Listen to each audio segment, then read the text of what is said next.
Good evening. I'm Jason. I'm just here to discuss kind of what my research project is going to be. So I chose that wanted to show how Christianity had influenced Thomas Jefferson in the writing of the United States Constitution. So I think there's a misconception a lot of times that Thomas Jefferson didn't believe in God. He technically was a deist, but a deist does not necessarily mean he didn't believe that there wasn't a higher being. I know that Peter Carlson mentioned that Thomas Jefferson himself has stated that he kind of believed in God through nature, essentially. The perfection of nature is proof of God, in other words. What he didn't believe in is some of the miracles, or he left out those miracles in the Bible, the resurrection and stuff like that, as he didn't necessarily believe that was needed to show the morality of Jesus and Jesus Christ. So I think a lot of times people focus on how he changed, how the Jefferson's Bible leaves out a lot of those miracles, and they assume that he was a man who didn't believe in God. But he clearly had influences in his beliefs, and he clearly did have a belief in God. It was just not necessarily the traditional belief in God, if that makes sense. Additionally, Patrick Gary also discusses the myth that there was this separation of church and state, for example.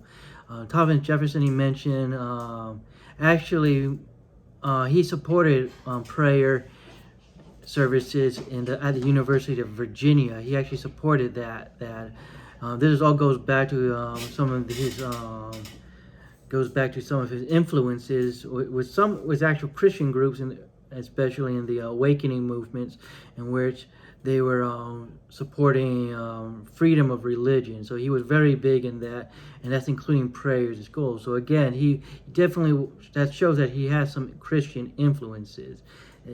That's outside of what an article from Bernstein, in which he cites and claims that that Jefferson didn't believe in them, essentially, in the Bible, in the sense that there had separation of church and state was strictly, like, the university was secular, and there was no religious influences in the creation of the University of Virginia and elsewhere.